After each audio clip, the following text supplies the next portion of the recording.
Être conscient que cette guerre nous touche. Et on n'a jamais envie de voir les choses telles qu'elles sont. Mais nous devons être lucides, ça fait 2 ans maintenant, que nous répétons à longueur de conférences de presse, la guerre revient sur le sol européen. Cela fait 2 ans, nous avons révélé l'étendue des matériels déjà livrés, les montants déjà livrés. Est-ce notre guerre ou n'est-ce pas notre guerre? Pouvons-nous nous détourner, considérer que les choses peuvent continuer à se jouer? Je ne crois pas. Et donc, c'est un sursaut stratégique auquel j'ai appelé et que j'assume pleinement. Il nous faut être lucides sur la réalité de la situation qui se joue en Europe, les risques qui sont à l'œuvre et ce que nous devons assumer. Je suis convaincu que, justement, la clarté assumée de ces propos est ce dont l'Europe avait besoin. Mais allez plutôt demander au président Poutine ce qu'il est prêt à ne pas faire. Qui a lancé la guerre en Ukraine? Vladimir Poutine. Qui menace, quoi que nous fassions, quoi que nous disions, avec l'arme nucléaire? Le président Poutine. Tournez-vous tous vers lui pour savoir, lui, quelles sont ses limites stratégiques. Mais si chaque jour, nous expliquons quelles sont nos limites, face à quelqu'un qui n'en a aucune et a lancé cette guerre, je peux déjà vous dire que l'esprit de défaite est là qui rôde. Pas chez nous. So one of the disadvantages that we have living in the Western Hemisphere is that we are privy to a often one-sided view about geopolitics and especially military assessments about the Ukraine war. So I thought it would be a good idea to investigate some analysis from Polish military experts, especially as Poland was at one point the second biggest aid donor to Ukraine. But more so because Poland is the closest Western allied country to the front line in Ukraine.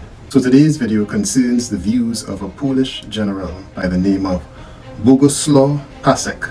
He's the director of the Institute of Security and International Development of the Jagiellonian University, and his insights are reproduced in 2 articles published in February of this year, which was after Avdiivka fell to the Russian army, and one published in December of last year. And I think you will find his analysis both concerning but also insightful. So the first concern that he highlighted in an interview is that Russia has lowered the threshold for nuclear weapons. He was asked about a report in the Financial Times which said that Russia can reach for nuclear weapons at an early stage of the conflict with another power, and he was asked particularly whether this reflects a change in the Russian doctrine of deterrence and defense. General Pacek stated that the current rules say that Russia can use nuclear weapons when it decides that it can lose the conflict.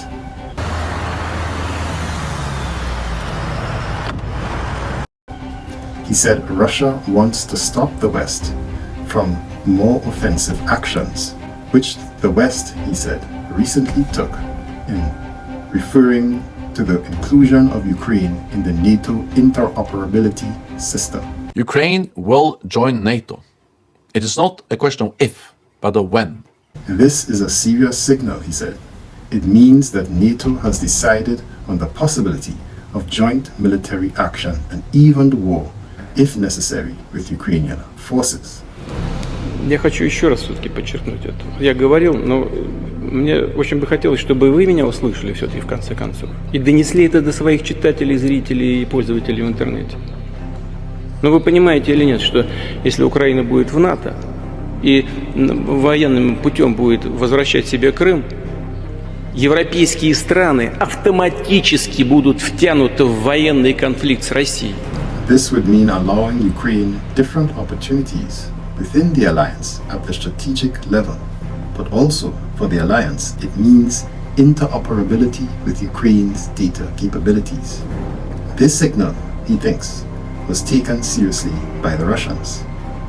Interoperability, General Pacek said, may not necessarily mean NATO soldiers, but civilians, for example, from companies that produce weapons in the West. He said it could include modern technologies and weapons. General Pacek suggested that while interoperability does not mean any offensive actions from the West, like sending soldiers, it is a game that NATO plays, which threatens Russia with a finger and says, "Be careful," as Putin will not know for sure how serious NATO will get.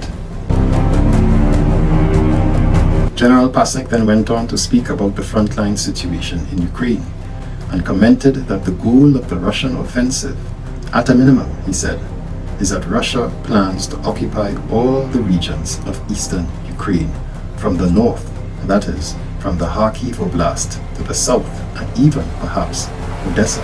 2 пакетика травы, 75 ампул мескалина, 5 пакетиков диэтиламил лизергиновой кислоты или ЛСД, солонка наполовину наполненная кокаином и целое море разноцветных амфетаминов, барбитуратов и транквилизаторов. Чертов эфир. После него вас разводят так, что вы похожи на пьяницу из старой ирландской новеллы. Полная утрата двигательного аппарата. Although this has never been heavily articulated by Russia, this is what he considers to be the minimalist objective for the Russian Federation. This would, of course, by contrast, be deemed the maximum for Ukraine, which would effectively cut Ukraine off from the Black Sea.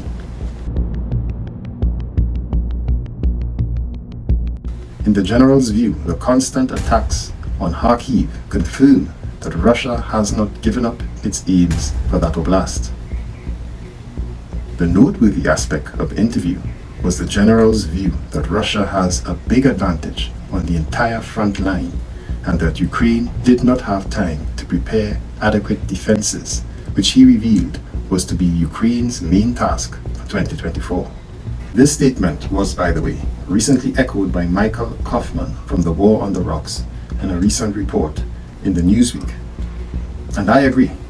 I foresee that the Russians are pressing as far as they can right now before the spring rains come and turn the ground into mud season, or Raspututsa as it is called, which would then limit any large-scale offensives. Our armed forces now have the initiative. They are on the offensive in a number of directions, liberating new territories. The purpose, therefore, of the current Russian advances, in my estimation, is to apply pressure while Ukrainians are low on morale and low on ammunition, but also, and very significantly, to prevent the Ukrainian armed forces any opportunity to build up strong defensive lines. Remember, this was what I assessed as the secondary purpose of the Bakhmut battle in 2023. In my recent video, I said it was more than just a meat grinder. It was also a distraction to pin down the Ukrainian armed forces and permit Russia several months to build up the Zesechnaya defensive line, which cost Putin up to 10 billion rubles and runs from Kherson all the way up to Belarus. And Ukraine did nothing to stop the construction, which was done by civilian contractor firms. Russia, in my opinion, does not intend to permit Ukraine the same opportunity. So I think we may soon see a slight pause in the Russian ground advances as the spring rains come. But in the interim, while they await the dry summer months that makes the ground hard and amenable to large mechanized advances,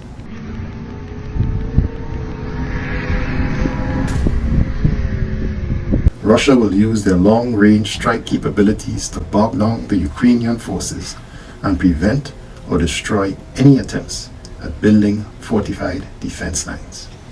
And if this plan works for Russia, we may see significant advances in the Donetsk region with an eventual final battle at the last defensive line, that is the Sloviansk-Kramatorsk twin cities. Polish General Pacek also emphasized the difficult situation for Ukraine, which is struggling with problems of acquiring new soldiers and training the current soldiers, along with a pervasive lack of ammunition. He said that Russia's advantage has increased when it comes to the ability to obtain battlefield resources. Both Russian production and Putin's shopping in North Korea have crushed Ukraine, he said. He, however, said that this has awakened the West and it is now starting to produce more. But he cautioned that the current activities of Russian troops are not even carried out with their maximalist intensity. In other words, Russia's strength is still gradually increasing. This next part of the interview is particularly concerning for Ukraine. The general quotes In my opinion, the breakthrough favorable for Russia will take place at the turn of April or May this year, when the weather conditions will be favorable. It will be dry and the conditions will be appropriate for Russia to carry out the offensive. The general warned that while Ukraine will defend its territory with as much support as the West can now muster, this is all insufficient compared to what Russia is doing. In another earlier interview with the same general, published on the 1st of December last year, General Pacek was of the opinion that Russia is doing a lot to confirm that it was preparing for a serious major campaign, which, at that time, he expected would occur in a few weeks. And just like I suggested in my previous video, the Ides of March, General Pacek's initial assessment was that the most likely timing was around March of 2024 in terms of a potential Russian offensive. What I found most unusual about his assessment was his mention of a mobilization of about 20,000 Russians, who he said had suddenly disappeared from sight. Most likely, he said, they are trained and prepared for the next stage. The general said that Putin had increased the number of his army to more than 1,150,000 troops, and that Russian weapon factories are working at full capacity.